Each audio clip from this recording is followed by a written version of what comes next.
नाशिक मनपा कर्मचाऱ्याला धमकी, घनकचरा विभागातील अधिकाऱ्याने पोलीस ठाण्यात धाव घेतली.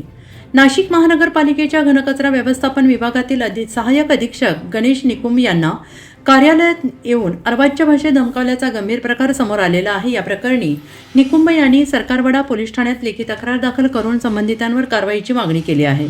मिळालेल्या माहितीनुसार घनकचरा व्यवस्थापन मुख्यालयाकडे प्राप्त झालेल्या एका तक्रार अर्जाच्या अनुषंगाने विभागाकडून प्रशासकीय चौकशीची प्रक्रिया सुरू करण्यात आली होती. या चौकशीच्या संदर्भात 19 जून 2026 रोजी दुपारी सुमारे 3:45 सेवानिवृत्त सफाई कर्मचारी अनिल बेग आणि त्यांचा मुलगा अनुप बेग हे घनकचरा व्यवस्थापन मुख्यालयात आले आणि यावेळी अनुप बेग यांनी सहाय्यक अधीक्षक गणेश निकुम यांच्याशी उद्धटपणे आणि अर्वाच्य भाषेत संवाद साधत, तुला कारवाई करायचा काय अधिकार आहे, तू स्वतःला कोण समजतोस, तुझे आता 2च महिने राहिले आहेत, अशा स्वरूपात धमकी दिल्याचा आरोप तक्रारीत करण्यात आलेला आहे. आणि हा प्रकार विभागाचे अधीक्षक उपस्थित असताना घडल्याचं तक्रारीत नमूद करण्यात आलेलं आहे. तसेच अनिल बेग यांनी यापूर्वी कर्तव्यावर असताना आपल्यावर हात उगारल्याचा आरोप निकुम यांनी केलेला आहे आणि या संदर्भात राज्य माहिती आयोगाकडेही तक्रार झाल्याचं त्यांनी म्हटलेलं आहे. आणि या प्रकारामुळे मनपाच्या कामकाजात अडथळे निर्माण होत असून अधिकारी आणि कर्मचाऱ्यांच्या सुरक्षिततेचा प्रश्न ऐरणीवर आला आहे.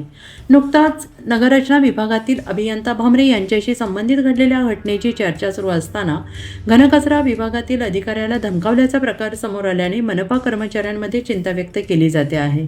संबंधित व्यक्तींवर कायदेशीर कारवाई होणार का, तसेच महानगरपालिका आयुक्त आणि घनकचरा व्यवस्थापन विभागाचे वरिष्ठ अधिकारी या घटनेकडे किती गांभीर्याने पाहणार याकडे सगळ्यांचे लक्ष लागून राहिले आहे. मनपा अधिकारी आणि कर्मचाऱ्यांना सुरक्षित वातावरणात काम करता यावे यासाठी कठोर भूमिका घेण्याची मागणी आता कर्मचारी वर्गातून होते आहे.